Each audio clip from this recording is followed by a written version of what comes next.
sampai bilang katanya orang Turki itu mau numpang hidup. Hello guys, emangnya lo terlalu kaya sampai cowok-cowok tuh mau numpang hidup sama lo? Please ya, dia nggak hidupin kan dia, bukan bocah gue ganteng, gue posting gue video callan senyum-senyum terus lagi ngobrol-ngobrol tiba-tiba temennya dateng atau siapa dateng tuh dimatiin secara tiba-tiba.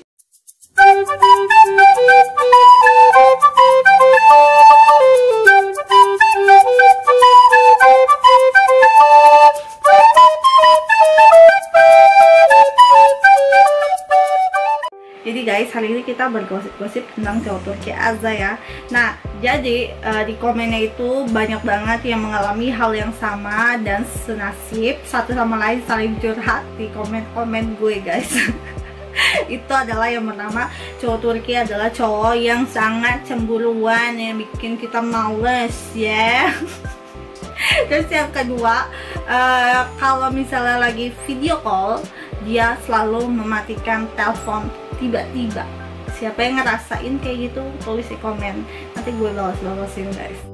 Oke guys, jadi tuh aku kan suka baca-baca komen tuh ya, dan kalau misal aku memang lagi nggak sibuk tuh langsung aku balas-balasin tuh komen-komennya. Dan hampir banyak banget, beberapa orang itu yang suka nanya pertanyaan yang sama dan mengalami hal yang sama.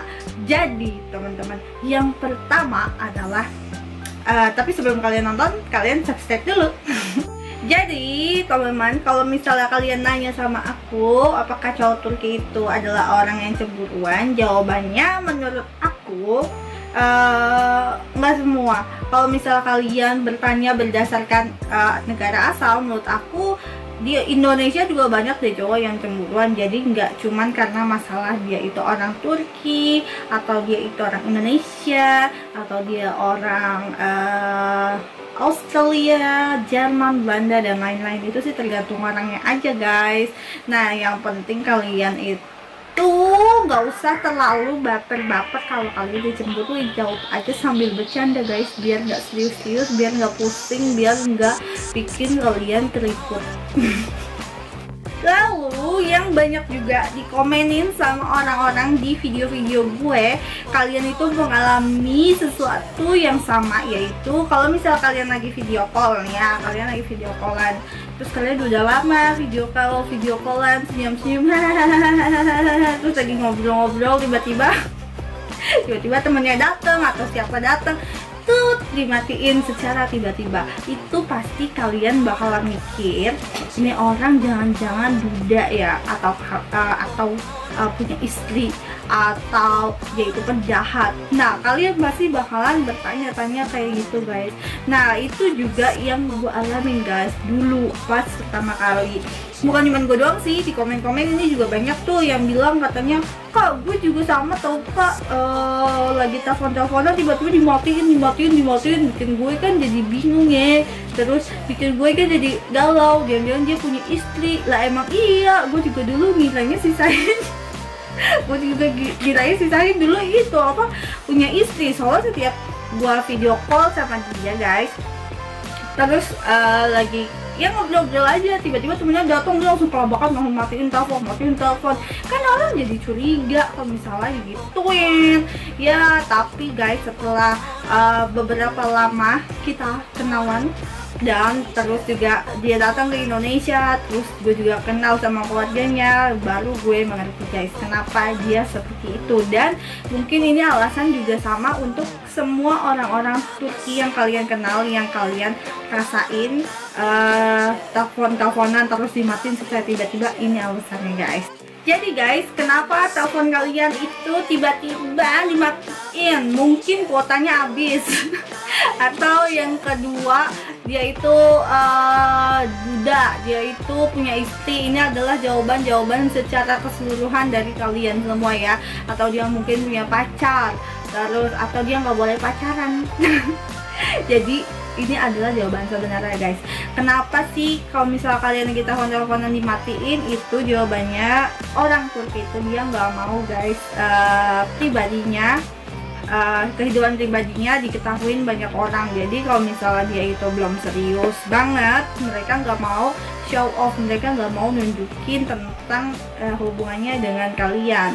Beda sama orang Indonesia ya. Kalau misalnya kita, terutama gue sih kalau kita dapet orang bule ya pasti kita pengennya kita tunjukin tuh, nih pacar gue ganteng, pacar gue ganteng, pacar gue ganteng, gue posting, biar cuman video callan doang tuh ya. Banyak orang di capture, di posting, padahal belum pernah ketemu. Kayak gitu tuh udah banyak banget kayak gitu kan.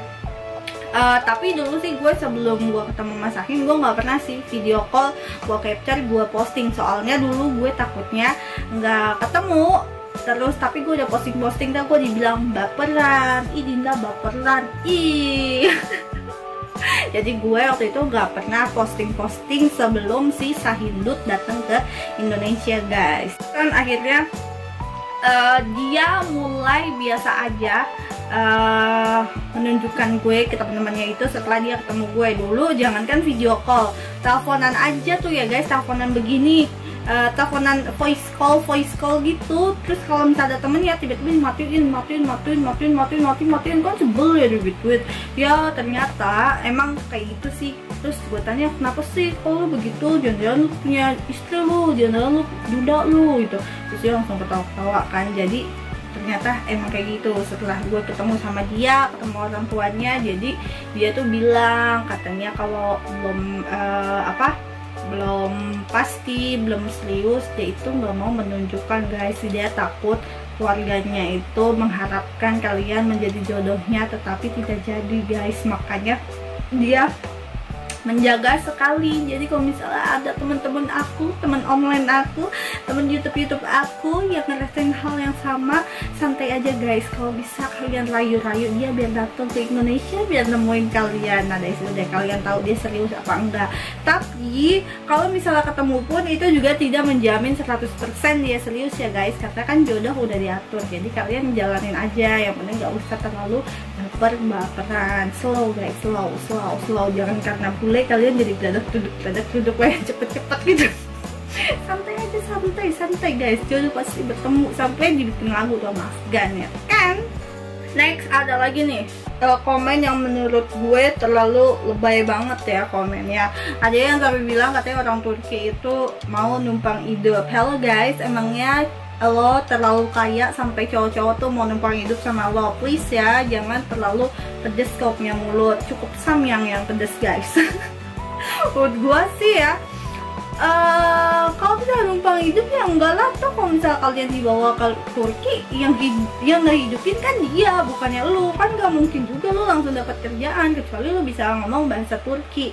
Lihat deh video-video lain, mereka yang hidup di Turki, yang nikah sama orang Turki, hidupnya tuh ya tercukupi aja. Dan waktu pas lagi gue sempet datang ke Turki, gue tuh sempat ngeliat mau dia orang yang biasa banget, yang slow, yang orang lumayan, kelihatan hidupnya itu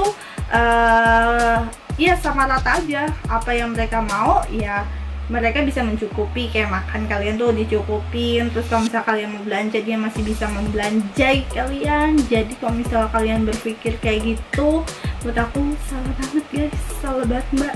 Coba mbak lebih menenangkan hati mbak deh, biar terbuka wawasannya, terus lebih baik menilai orang gitu mbak. Coba deh mbak. Terus guys, ada juga tuh yang bilang kalau cowok Turki nggak mau datengin ke Indonesia, dia tuh pengennya kita aja yang datang ke Turki. Teman-teman, kalian perlu tahu ya, ongkos ke Turki Indonesia atau Indonesia ke Turki itu kalau lagi promo ya, promo aja tuh 7 juta pulang pergi, 7 juta hampir 8 juta. Kalau harga normal itu 10 juta. Terus kalau untuk yang direct flight itu sekitar 11 juta. Jadi kalian bayangin, belum lagi hotel. Hotel itu carilah yang paling murah, misalnya 500.000 atau 400.000 dikali beberapa hari. Terus makannya misalnya sehari di sini kita taruh yang paling standar, makan KFC atau McD, itu kan ada paket 40.000. Itu kali 3 kali, otomatis guys biaya hidup kita kalau misalnya kita mau nyamperin dari Turki ke Indonesia atau Indonesia ke Turki, itu biayanya mahal banget. Jadi kenapa mereka itu belum yakin untuk ngedatengin kalian secara langsung, kenalan langsung datengin, itu menurut gue sih enggak banget ya. Dan nggak akan ada juga yang kayak gitu, mungkin ada tapi nggak banyak. Jadi kalau misalnya mereka itu pengen kalian datang ke Turki, mungkin mereka juga memperhitungkan ongkos itu. Sama seperti ketika kita mau ke luar negeri, pasti kita juga mau mikirkan tiket, hotel, makan, oleh-oleh, itu pasti kita pikirkan guys. Jadi saran aku, biar kalau misalnya kalian mau cepet ditemuin ya disabar-sabarin aja guys, disabar-sabarin dulu. Terus pelan-pelan aja, jalanin aja. Kalau misalnya memang dia serius, terus dia udah kesemsem sama kalian, dia pasti datang guys ke Indonesia. Yang penting sabar. Terus kalian juga jangan menilai semua orang itu sama. Oh, orang Turki itu nggak mau nyamperin lo ke Indonesia, dia cuma numpang hidup, dia itu kere, ini itu. Ya mungkin cowok yang lo dapetin kayak gitu. Terus yang lain sih temen-temen gue enggak sih, santai-santai aja guys, dapetnya bagus-bagus aja. Jadi kalau misalnya kalian pengen disamperin sama bule, ya kalian harus memahami biayanya itu memang mahal, harus dengan pemikiran yang benar-benar guys. Kan nggak mungkin juga kita udah jauh-jauh, udah bayar mahal, terus orang yang kita temuin ternyata orang yang gak baik, kan kita juga pasti takut guys kayak gitu. Itu sama yang mereka alamin. Makanya kalian sabar aja kalau misalnya kalian belum ditemuin begitu guys. Namanya juga LDR LDR, long distance relationship, dindasahin. Oke guys, jadi segitu aja video aku hari ini. Mudah-mudahan video aku hari ini bisa mencerahkan hari-hari kalian, bisa mendapatkan inspirasi atau hiburan ketika aku bicara. Karena guys jangan lupa subscribe, like, comment, dan share.